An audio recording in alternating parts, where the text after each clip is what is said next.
अगर आपकी ओपीसी है या आप ओपीसी रजिस्टर्ड कराना चाहते हो, ओपीसी मतलब वन पर्सन कंपनी है। वन पर्सन कंपनी क्या होती है, इसके बारे में डिटेल में हमने ऑलरेडी वीडियो बनाई हुई है, वो आपने देखी होगी। नहीं देखी है तो भैया आपकी गलती, क्योंकि आपने अभी तक हमारे चैनल को नहीं किया सब्सक्राइब। कर लो सब्सक्राइब, मिलेगा बहुत बढ़िया बढ़िया जानकारी। तो अगर आप ओपीसी यानी वन पर्सन कंपनी रजिस्टर्ड करना चाहते हैं तो एक दिक्कत आ जाती है साहब। होता क्या है, जब हम कंपनी रजिस्टर्ड करते हैं ना और उसी की साइट पे जाकर के, तो नॉर्मली जब प्राइवेट लिमिटेड कंपनी करते हैं, पब्लिक लिमिटेड कंपनी करते हैं, तो वहां पे पूछता है वो कि भैया तुम्हें जीएसटी चाहिए ना चाहिए। तो आपने कह दिया हाँ जी चाहिए, तो आप वहीं पर ही डॉक्यूमेंट्स फाइल कर दीजिए, जीएसटी का रजिस्ट्रेशन भी आपको मिल जाता है। लेकिन ओपीसी में ऑप्शन नहीं आता साहब। अब ओपीसी में ऑप्शन नहीं आता है तो अब आपको क्या करना होगा। तो अभी हम इस वीडियो में आपको सब कुछ समझाएंगे, प्यार से समझाएंगे। लेकिन भैया पूरी वीडियो देखना, स्किप कर दिया या एग्जिट कर दिया तो फिर मत मेरे को कॉल करके बात करना कि भाई साहब इसमें मुझे समझ में नहीं आया, क्योंकि मेरे पास ऐसे बड़े सारे कमेंट्स आते हैं, वीडियो पूरी देखते नहीं है, पूछते साहब इसमें डॉक्यूमेंट्स क्या चाहिए। अरे भैया वीडियो देख लेता तो डॉक्यूमेंट भी पता चल जाते। सब स्टेप क्या है, अरे भैया वीडियो देख लेता स्टेप भी पता चल जाएंगे तुझको। तो भैया पूरी वीडियो देखनी है। तो चलो देखते हैं कि भैया, अब जो ऊपर तो कहानियां हैं, बेसिकली मैं आपको बता दूं, ये मैं इंफॉर्मेशन दे रहा हूं, हमारी वेबसाइट है indiantaxupdate.com, जो कि प्रोफेशनल ब्रांडिंग करती है प्रोफेशनल चार्टर्ड अकाउंटेंट्स के लिए, टैक्स प्रोफेशनल्स के लिए, कंपनी सेक्रेटरी हो या सीएमए हो या एडवोकेट हो, जो टैक्स की प्रैक्टिस करता है ना, उसके लिए वेबसाइट है। और वो उसको सर्विस भी देती है। सर्विसेज क्या देती है, आप हमारी वेबसाइट पे आओगे तो आपको पता चल जाएगी। दूसरी, इसमें अपडेटेड ब्लॉग्स मिलेंगे आपको, नई नई जानकारियां मिलेंगी, नए नए आर्टिकल्स मिलेंगे। तो भैया हमारी इस पे साइट पे आओ, और यदि आप भी चाहते हो अपने आर्टिकल्स को हमारे इस पोर्टल पर देना, हमारी वेबसाइट पे देना, तो आप हमें वो भी दे सकते हो। अब देखो सबसे बड़ी बात क्या आती है कि साहब हमें क्या क्या डॉक्यूमेंट्स की जरूरत पड़ेगी। तो देखो मैं आपको डॉक्यूमेंट्स बता देता हूं कि आपको अगर जीएसटी का रजिस्ट्रेशन कराना है ओपीसी का, तो क्या क्या चाहिए। सबसे पहले तो आपको चाहिए ओपीसी जो आपकी है, वन पर्सन कंपनी जो है, उसके पैन कार्ड की कॉपी चाहिएगी।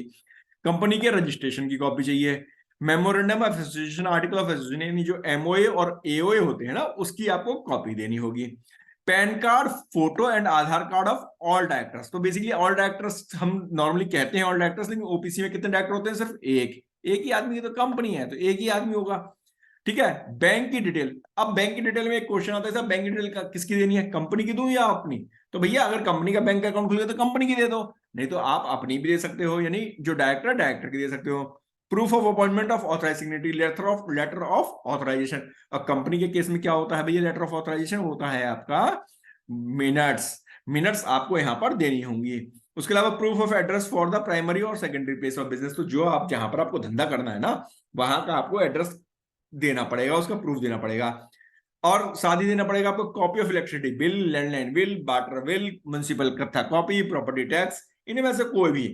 यदि आपके नाम पर अगर जमीन है, आपके नाम पर ऑफिस है, तो इनमें से आप बिजली का बिल दे दो, या लैंडलाइन फोन है तो वो तो आजकल मिलते नहीं है वैसे, वाटर बिल दे दो, म्युनिसिपल खाता कॉपी दे दो। वैसे आपको सही बताऊं, सब electricity bill is the best, बाकी को कोई ना मानता।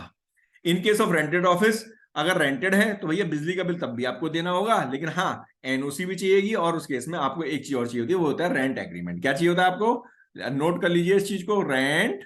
ये मेरा एक्चुअली हाथ में धीरे धीरे चलता है कंप्यूटर पे, तो इसलिए मैं धीरे धीरे लिखूंगा, रेंट एग्रीमेंट। ठीक है।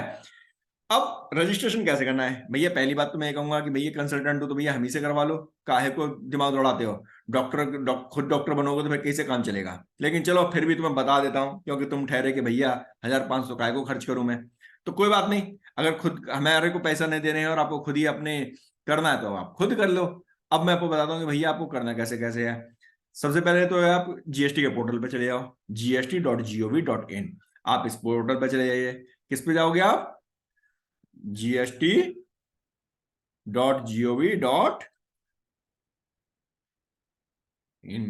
इस पोर्टल पे आप चले जाइए। दूसरा, generate the temporary reference number. अब भैया मैं पूरा स्टेप तो नहीं बताऊंगा, लेकिन वहां पर आपको टीआरएन नंबर आपको जनरेट हो जाएगा ओटीपी के through. Verify OTP and generate TRN, log in with the generated TRN. उसके बाद आप क्या करोगे कि भैया जो टीआरएन मिला उसे लॉग इन कर लो। फिर आपको जो मैंने ऊपर सारे डॉक्यूमेंट्स बताया ना, वो सारी इन्फॉर्मेशन उसके अंदर भरते चले जाओ। बहुत सिंपल है, जब आप सारी इन्फॉर्मेशन भर दोगे, सारे डॉक्यूमेंट्स अटैच कर दोगे, उसके बाद में आपको आपका एक एआरएन जनरेट हो जाता है। क्या जनरेट होता है साहब आपका, एआरएन।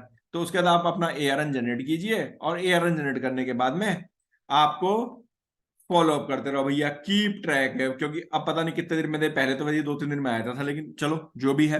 और यदि कोई क्लैरिफिकेशन आती है तो क्लैरिफिकेशन का रिप्लाई दीजिए। ये सब क्या है, ऑनलाइन है सब कुछ, क्या है आपका ऑनलाइन प्रोसेस है। तो आपको उसके लिए ज्यादा टेंशन लेने की जरूरत नहीं है, ये ऑनलाइन प्रोसेस है। ठीक है सर।